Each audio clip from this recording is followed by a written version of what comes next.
Okay. So then welcome back.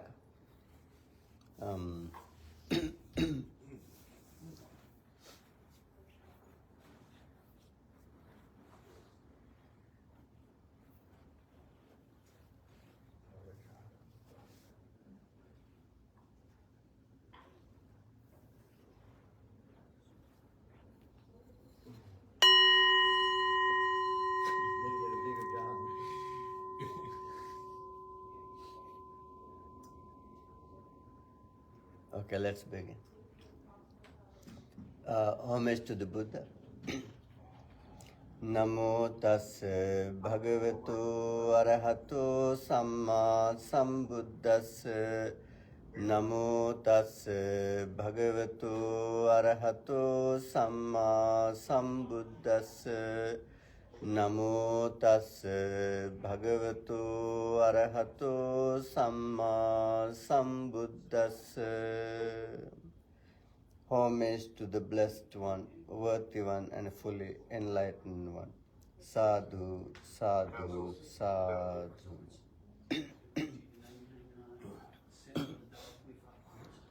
Okay, we are learning these days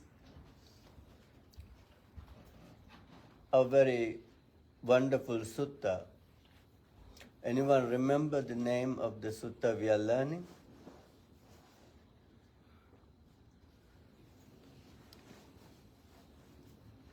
No one remember? Is it benefits of the monastics though? Yes, benefits of the right, benefits of the monastics. The Pali name of the sutta. It's not easy for you. Yeah, it's called Samannaphala Sutta. Is there a difference?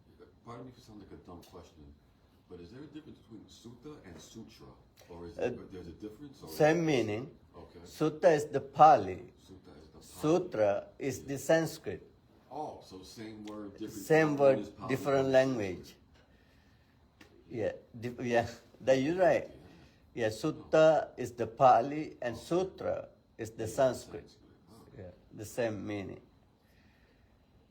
So, Samannaphala is the fruits of the recluseship, ascetic life, monastic life. And the Pali phrase for benefits of monastics, can you repeat that? Yeah, Samannaphala. Yeah, Samannaphala. So, we are today we're going to end up the sutta, studying that sutta. We finished, almost we done. I keep explaining last week very special 8 types of knowledge can achieve through meditation. 8 special 8 knowledge. So remember. Do you remember? Anyone? I believe one was insight. Yes, this insight, very special insight knowledge. That's the first one, called vipassana jnana, insight knowledge. The who achieve that special knowledge called vipassana jnana, insight, and he can understand reality of his physical body and reality of the mind and the combine of the body and mind. Then he understands the combination of the body and mind. And he understands body is different, mind is different. But mind has attached to the body. And I gave the simile, Buddha gave a simile to understand it. There's a beryl gem, a penetrated beryl gem. There's a thread like golden color, yellow color, red or blue color. A thread has gone through the gem. Then he can see this thread has gone through the gem. My mind is attached to this body. Body is different, mind is different.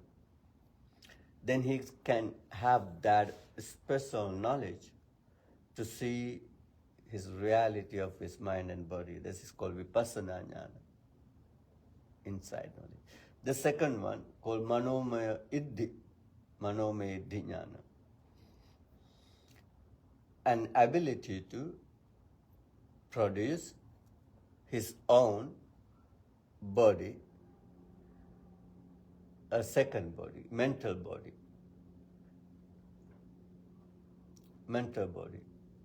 And he can create one of his own. And it means you can create another duplicated one of yours. It's look like taking a reed out of grass, pulling out a reed. Or Buddha gave another simile, taking sword from his scabbard. And like a snake removing his old skin, then he can make his own physical body. 100% is similar to him. That's kind of psychic power, special his ability, yeah? Monkey, up at the monastery in Kent, you know like how it has the big Buddha and then behind it has all the replicas? Is that something similar to that?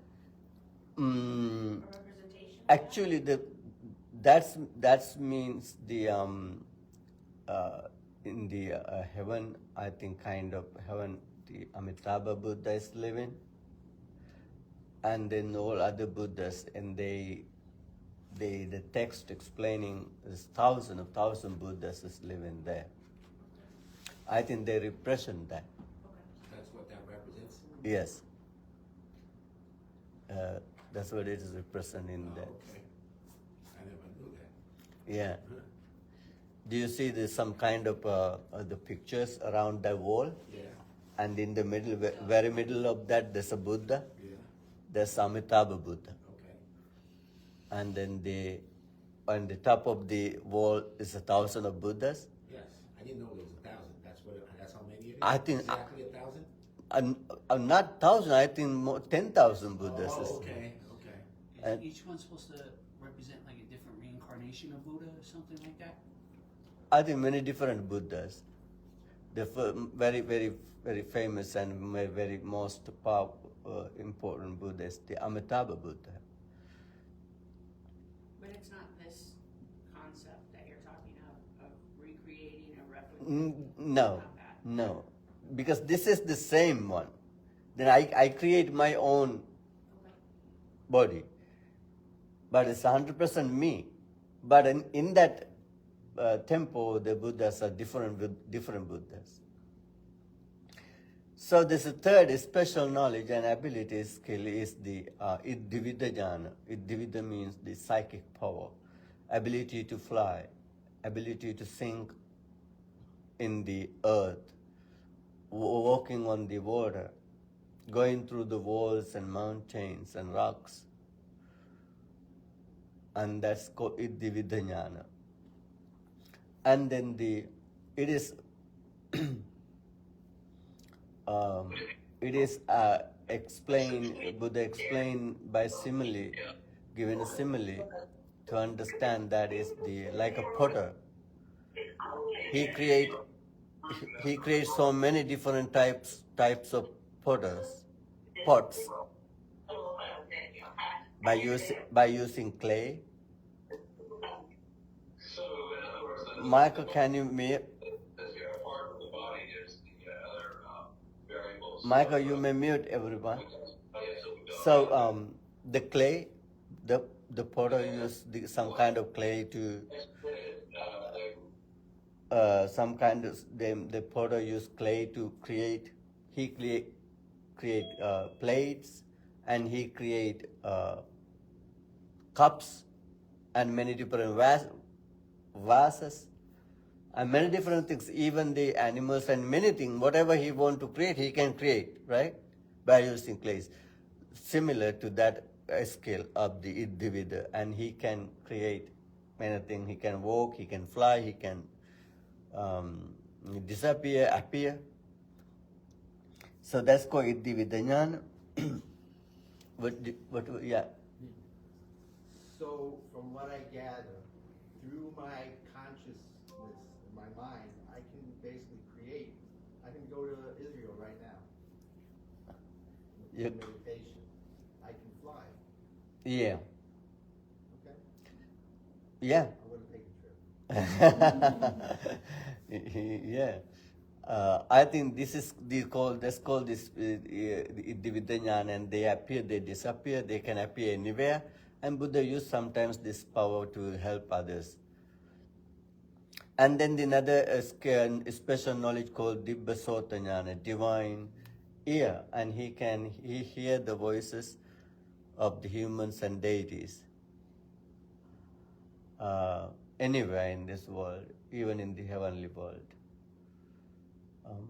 I explained last week, and we have kind of divine ear. Our cell phone, we can hear any talk with anyone. You can hear their voices, and then but it is in the human world. But also have to have a coverage. With a coverage, also have to have the battery power.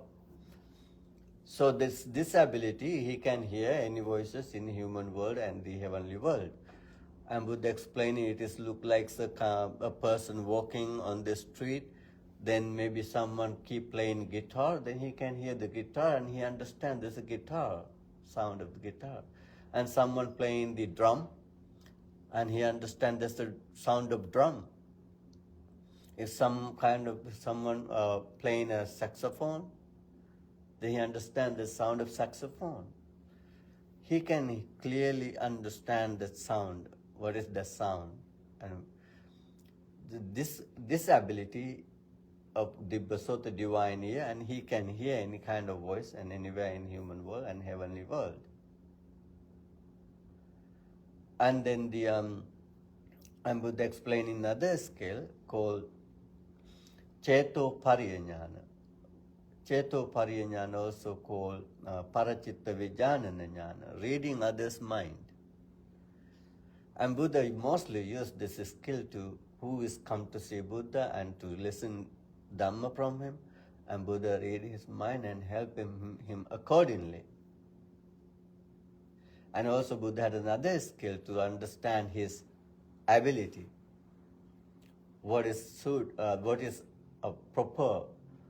properly fit him to understand what kind of teaching is good for him, and then Buddha teaching him accordingly.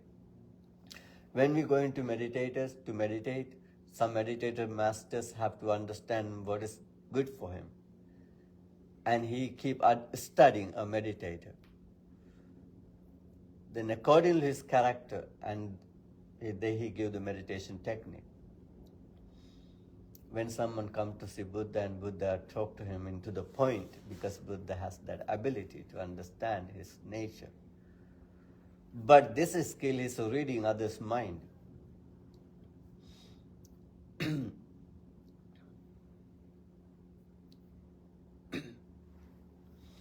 So, and then not only reading others' mind, it is he can understand his mind is connected with greed or without connection with greed.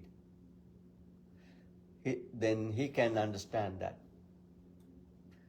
His mind is connected with hate or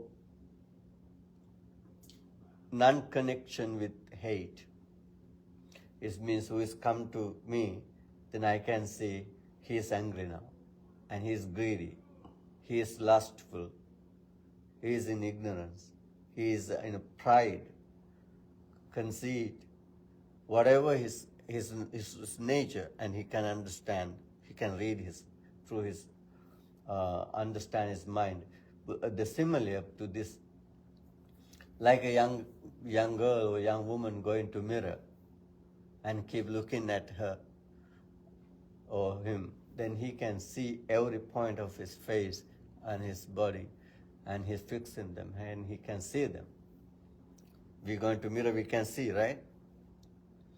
So likewise, as someone who has this ability, Cheto Parya, this knowledge of reading others' mind, and he can see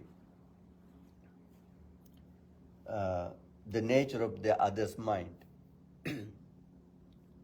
And then I explained these things the last week, and today we are going to learn about Pubbe Nivasa Nusati Jnana.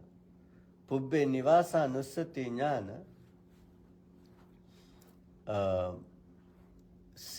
ability to see previous lives. I said that last week, right? Ability to see previous life, where I was born, the last birth, how I was lived, who was I am, how was I am, and then he can see 2 last births, 5, 10 last births, 100 last births, 1,000 last births, 1,000 last births, aeons. So far he can go. Remember, this ability is not come like accidentally. You remember the meditator keep developing his mind, right? And he developing his mind. How his mind look, what his mind look like. And Buddha explained, Evan samahite chitte parisuddhe pariyodate anangani vigatu pakkilese mudubhute kammaniye anenjappate. So, Pubbe Nivasa Nusati Jnanaya Chittang Abhineti Abhininnameti. Through his meditation, he developed concentration, samadhi, and achieved the samadhi. First samadhi, second samadhi we call jhana, third samadhi, fourth samadhi. After fourth jhana, and we explain his mind is up pure, bright, and it is workable, shining and bright and pure and very, very pure, imperturbable,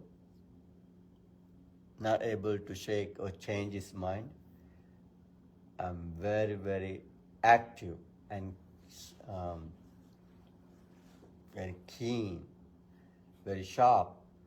He can now lead his mind to see or to understand what he wants. Because his mind is now like our minds, not rough, not gross. It is very, very sharp. Like the dirty iron, bar of iron, we cannot able to bend it, and we cannot make anything through it. But we can make that iron smooth by heating and heating and make it smooth. Likewise, and we keep mind sharpening and sharpening and sharpening and smooth and smooth and smooth and pure and pure and pure, bright and bright and bright, until it's become pliable. Then he leads that type of sharp, bright, pliable mind to see his previous lives. Everything is, everything is in where? Everything is in mind, everything is in memory. Whatever we experience in our life, it is in our memory already. The host ended this meeting. What happened?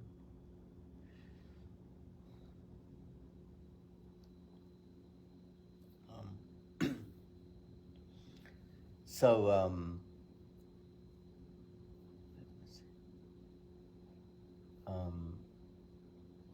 okay, then after that, then he lead his mind to Dibba Chakku. Dibba Chakku Jnana means he can have the ability to see the sentient beings dying and birth. Dying and birth. That ability to see others, how they are dying and where they are born. How they are born. This is called Dibba Chakku Jnana. Then I can see where you die, when you are die, how you are die, and where you are born. That's another kind of ability. Buddha has explained sometimes when some people ask and some monks ask where he was born, how he was born. And then the last knowledge is the very special one, and we are going to learn it today a little bit. Sorry. Accident. Thank you, Michael. Sorry, Bante. No, that's okay. Thank you, Michael. That we're going to learn the last. I think you missed one. Another special knowledge we learn about the called Dibba Chakku Jnana, the ability to see the people's death and birth. Okay. Okay. Then you didn't miss anything, okay? And we learn about the ability to see previous lives and then the ability to see the one else death and birth. The last knowledge we are going to learn is called Asavakkaya Jnana. Now, his mind I said sharp, bright, amiable, pliable, workable, imperturbable.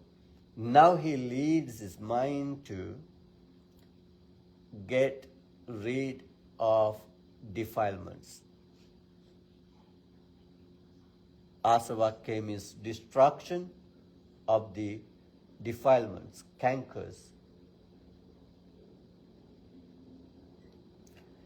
Why we keep going in this samsara? Why we are going in this samsara? Because we have craving, we have hate and ignorance, right? Then we keep attaching to this life and to this world, and then we want to born again and again. We want to experience happiness, pleasure. We attach to it. Then we keep going to samsara, birth again and again. Then you born as a rich person, as a poor person, as a healthy person, as a sick person, as a pretty person, as an ugly person. And as a person with power and as a person without power. We can born many different ways. As a human, as an animal, as a ghost, as a deity. And we keep going in the samsara. But going in this samsara, but we face into a same thing again and again. What is the things? Birth, and we face into decay, aging, and we face into illness, and we face into death again and again. And we get separation from loved ones and become very stressful. When you lost your loved one, how you feel? You all have that experience, right? We all have experienced the suffering arise from separation from loved ones. When we lose our mother, when we lose our father, brother and sister, husband and wife, daughter and son, even a friend, relative. When we get separate, after dying, not even in the dying, even alive, we get upset and we leave. Maybe boyfriend or girlfriend, they broke up and they experience the pain, suffering of separation from love. Right? Do you have that experience? So we experience in again and again this. Even losing, the terrible pain is losing mother and father, daughter and son or something. And then associated unloved ones. Then you live fighting. You always fight. And others. So we experience in these things because of our attachment, craving, desires, and hate. So the problem is the ignorance. We attach and hate because of our ignorance. And then this knowledge, and Buddha explaining, this is the knowledge of get rid of that ignorance. What his understand now. Now he lead his mind to understand my life is suffering. Life is suffering. I have to understand that. The suffering is a truth, reality, and true nature. The problem of us, we don't understand this suffering nature. We always think, no, it is happy, it is happy. It is pleasant, it is pleasant. Then we seek him pleasant, chase him pleasant. Do you seeking happy suffering? Are you chasing a suffering? People want to be happy and they seeking and chasing happiness. Unfortunately, what we seeking and chasing, the reality, I'm asking reality, not about your desire or whatever, the reality that we meditated a while ago. The reality is suffering, burning, right? Burning. We quenched the thirst. But thirst is always arising, and then we quenching, right? Thirst. Desire is a thirst, right? Craving is the thirst. Lust is a thirst. Craving is a burning, fire. Desire is a fire. Lust is a fire. We are burning. In this knowledge, then he understands his real true nature of suffering. Then he lead his mind to understand what's the cause of this suffering. Why this suffering arises? What's the reason for this suffering?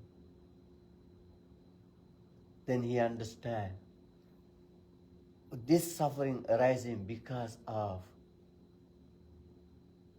attachment, craving, called tanha. Tanha. This suffering arises because of love, desire, like, attachment. This is a cause of suffering. Now he understands because his mind is very keen, very sharp, very bright, very shining, amenable, pliable, workable, flexible. Now he can lead his mind to this, understand this reality. Attachment is the cause of my suffering.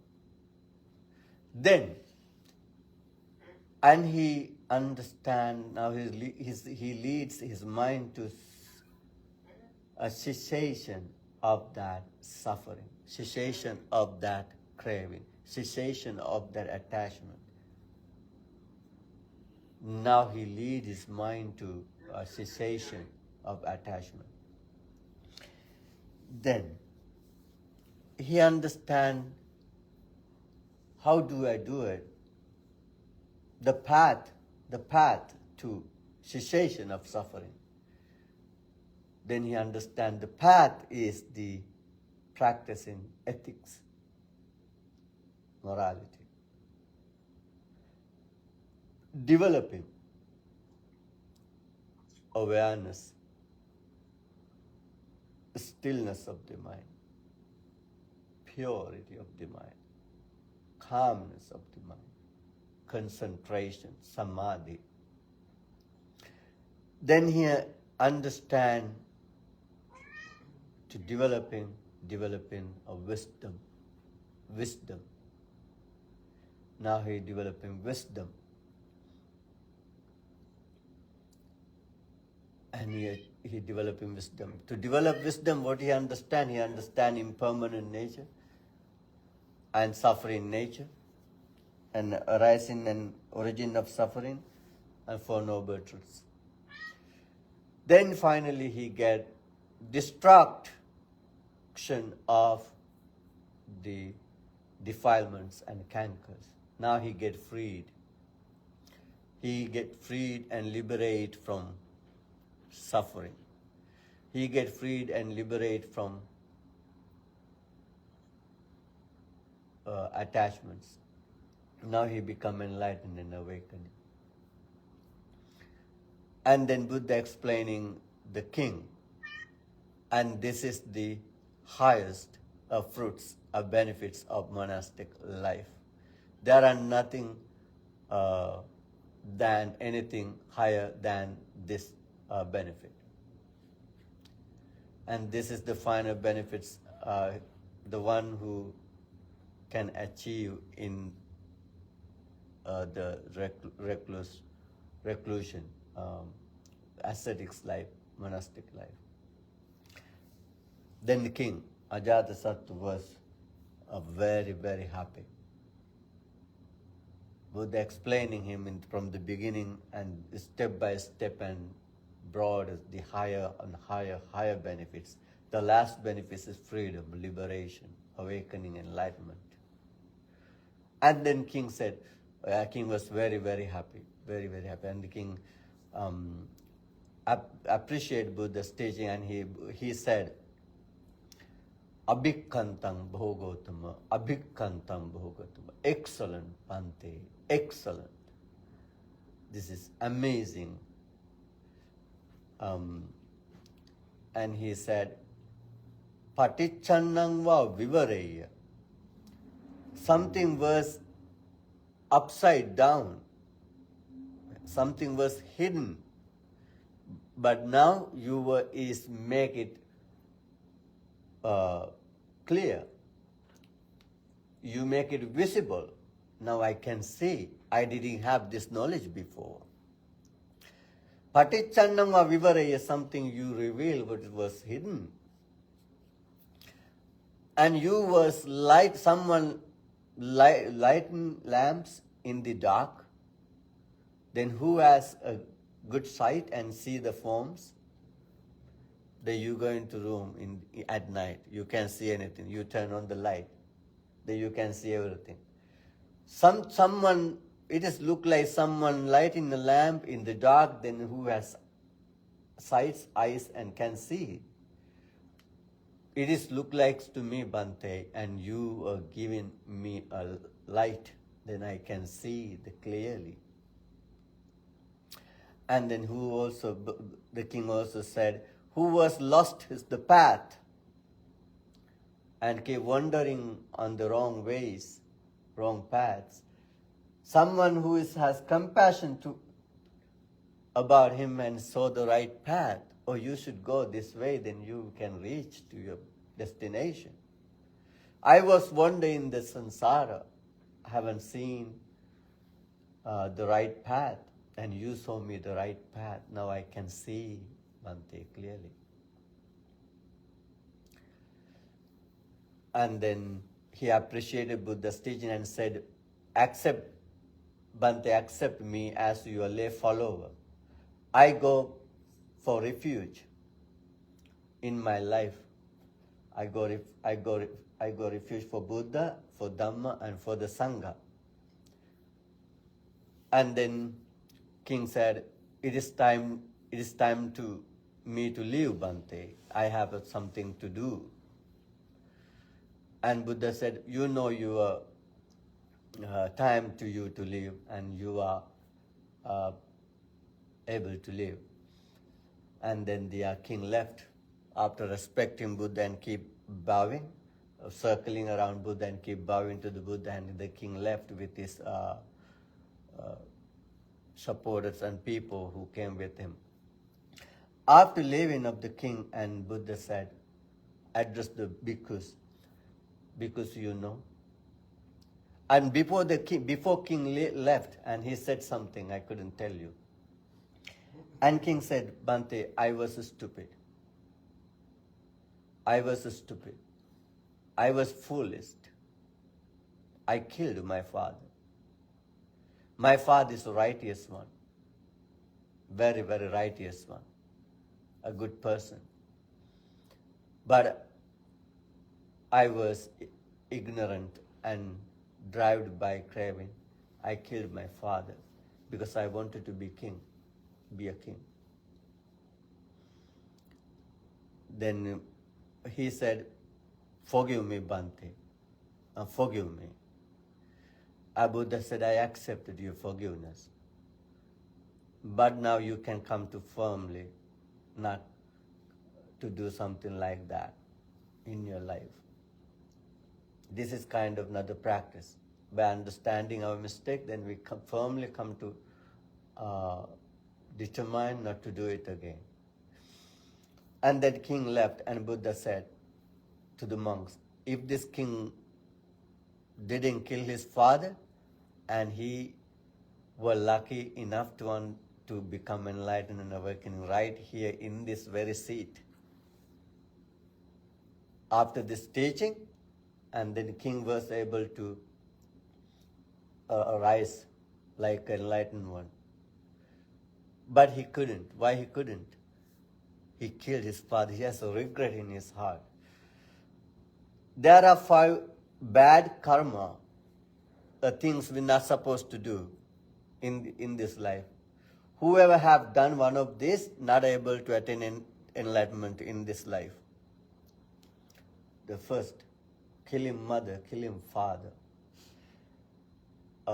shedding the bloods of the Buddhas from Buddha's body, and divided bhikkhus, separation the bhikkhu sangha, and kill arahant. If someone have done one of these things, not able to become arahants in this life, definitely after that they will go to a very bad, terrible, unwholesome realm. So the king has done it, and he couldn't attain to enlightenment, but he became a very good Buddhist, good follower and supporter of the Buddha. And then the monks was happy having heard in this teaching, and king was happy too. What about you? You were happy too? Are you happy? Sure. You have any questions? So, bloodshed of the Buddha, who's that? Hurting Buddha, wounding, make a wound, and the Of people? means if someone make a wound to the Buddha, then blood is come out. So like one of the statues or? That is statues, the two real Buddha. Oh, It's interesting to me, the paradox, because you say attachments and cravings. So I crave equanimity. So in that craving of wanting peace, I'm unpeaceful. So I have to let go of that, the cravings, all cravings, and all attachments. That craving is a good craving. But he Yes, says, however, right? in wanting that craving, it's still a craving. Right. So I'm suffering in wanting I want peace so much that I. That's suffer. good thing. Keep it. So, I just want to say something. Recently, I got into a relationship, right? And I noticed that me and him are really clingy. Does that like result to like attachment? Like, let's say me and him break up. You broke up already? No. We started dating in November. Oh, This is my childhood oh, friend. okay. But we know each other since we were kids. But like, we just are very clingy with each other. I guess it's because we know each other for a long time. Mm. I'm just afraid that like I'm gonna get too attached when we break up. So like, how do I combat that? Yeah. Then you have you keep that attachment and then keep clinging that, keep that relationship. No, I'm just saying. Means if you get break up, then you have to understand then everything is impermanent. Anything could be changed. Okay. He Like, could you he, prepare he, for that. he could be changed, and he could be leave me one day, and prepare your mind to that. Okay. Then if he leave, then you already have prepared your mind. Mm-hmm. That's why we meditating for. Everything's impermanent, temporary. Right. How Who is- about if you prepare your mind to keep it? To keep it, yeah, because the relationship is good. You don't want to decide what we're going to do. How about? No, I don't want to break up. No, you're not here. I think I have to be a. what happens with the I'm a therapist by profession. being clingy How in a about if you relationship, work on the other side saying, well, maybe we won't break there's a up. word for it Possibly we'll just. that could happen. Okay. When you're clingy in a relationship, I think it's due to what they call separation anxiety.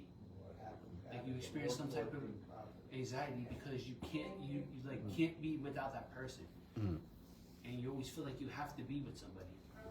So sometimes that causes people to be clingy, the separation anxiety. Yeah. I think along the lines of the other lady saying, I mean, like what you're saying about impermanence, it might sound a little grim, but like along romantic relationships, like at least the divorce lawyer said, if you look at the grim reality as far as impermanence goes, marriages are going to end in either two ways: divorce or death. Yeah. Impermanence. Yeah. If Yeah. that helps.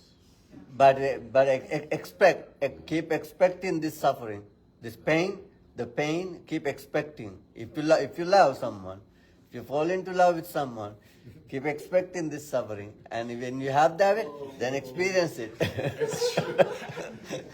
You're far from not wrong at all. This one's married, so I know. Yes, you have to ask, are they worth the suffering and pain? Yeah. That's the solution.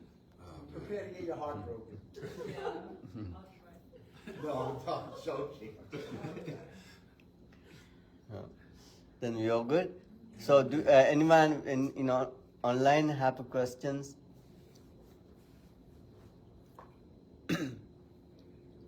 So no more questions. Then okay. Okay, very good. So then we're going to end up the session. I want to thank you, Michael, Thank you, and my pleasure. that you are opening the Zoom meeting to everyone to practice meditation and listening Dhamma, in learning Dhamma, and this good merits all go to you. And then I hope and wish to these merits keep you happy, healthy, and safe, and peaceful. Thank you, Bhante. Okay, then this all good merits keep us happy, healthy, and safe. This merits goes to departed ones, to deities, to ghosts, to all sentient beings. May they all be happy and have a happy, good destination. The blessings of the Buddha, Dhamma, and Sangha, and keep us leading to this happiness, to this peace, into this enlightenment. And finally, may we all be able to attain to this freedom, liberation.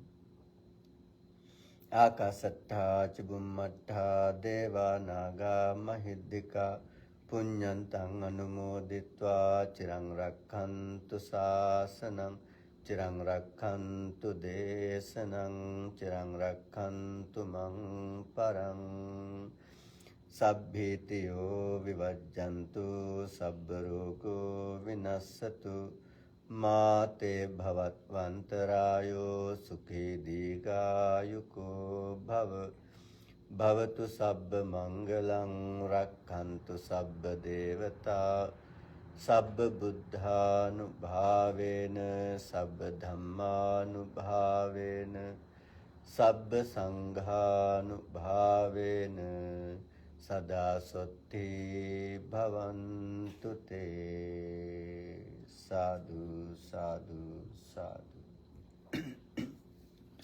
Thank you for joining and see you next week. Thank you, thank you, thank you. Thank you, Michael. Where did the towels go? In the same place? Yeah.